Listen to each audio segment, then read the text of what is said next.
I was fascinated that in your book you ended with a discussion of having lunch with the elusive Carlos Kleiber. What was your experience? It started off when I was appointed artistic director of Deutsche Grammophon in 1999. I wrote him a letter saying I'd like to meet him. He returned the letter, didn't open it, just say, "Don't bother," on the back. Then I wrote a couple of months again, another letter saying I really would like to meet him.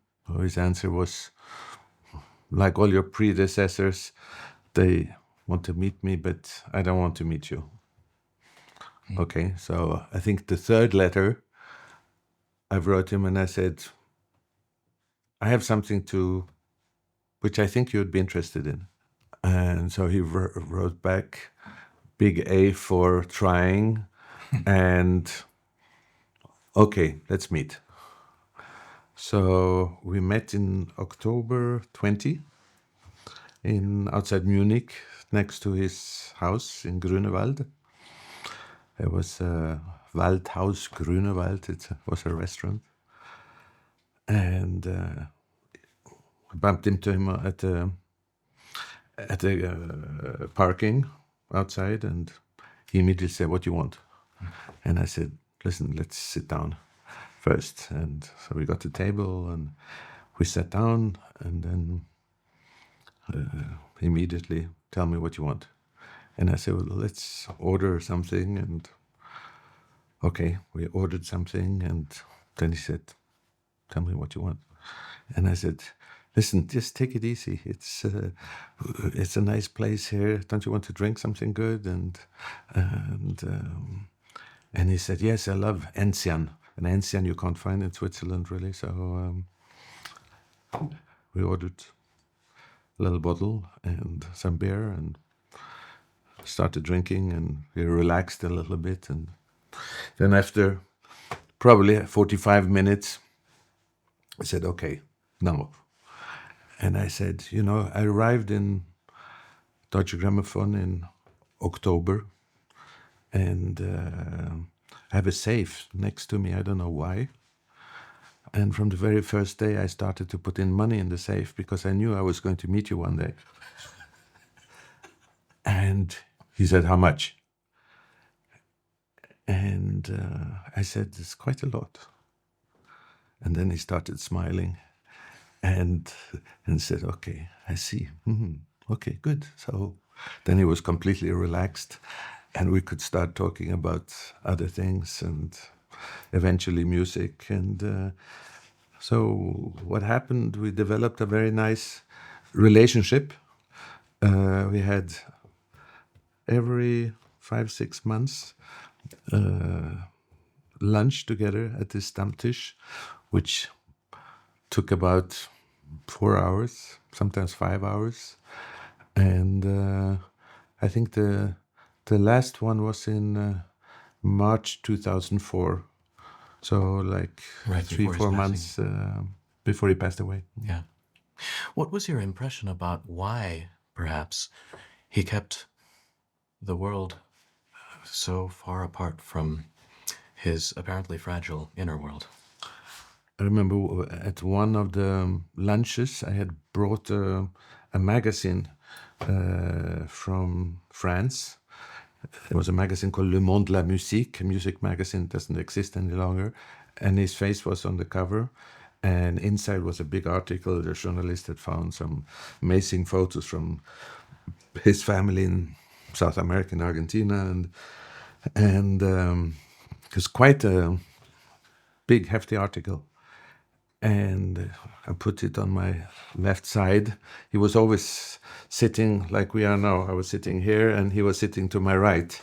We never faced each other. So he saw that I put something there, and then after an hour or two, then he said, "What do you have there?" And I said, "Oh," like very naively, I said, "Oh, I brought this magazine." He said, "Put it down." And I said, "Huh? What?" And he said, "Put it down." I said, "Why?" He said, I can't stand seeing my name in print. And so I put it down. And I think this constant pressure from the world of music managers, of putting him, and colleagues, putting him up there, was too much for him. He just couldn't stand the pressure. And later, I also, one day, told him Deutsche Grammophon is paying for my trip here and for our lunches, so I have to ask you about recordings. And he said, I don't want to record. And so I said, okay, well, let's take this to the end, because I thought it through. Let's say, for sake of arguments, we will make a recording. So he said, which piece? So I said, Schubert 9. And he immediately said, Schubert 9? Interesting. So I said, you probably have some orchestras you like to work with. I would never work with the Vienna Philharmonic again. They misbehaved. And then he mentioned about 25 of the musicians, all calling them Herr Professor and Herr Hofrat and Herr Professor Hofrat and Herr Hofrat Professor, just making fun of their titles. So Vienna Philharmonic, forget it. Bavarian Radio Orchestra, he said, they sound like a youth orchestra, but they don't look like one. Okay, fine. Let's forget them. Berlin Philharmonic. So he said, yeah, I've conducted them before, and it's probably musically the orchestra which I can imagine working with. So I said, listen, let me book the hall. I wouldn't say it's for Carlos Kleiber. I would give another name. I would close the Philharmonie. Nobody can go in there except the orchestra musicians. And I'd put Schubert 9 on the stand. And you would show up. Shall we do that? And he said, let's give it some thought. So we'll meet in 6 months again. And then 6 months after, in the parking, he already told me I can't do it.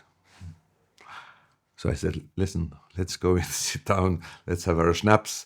Let's have our beer. And then we'll talk about it. So, which we did. And he said, again, I can't do it. And I said, why? And he said, I listened to the recordings of Furtwängler and of my father. I can't make it better. So I said, well, both these recordings were done quite a long time ago. And today the sound is so much better. And there's so much more you can do. And he said, well, no, it's all about music. And I can't do it better, so why should I?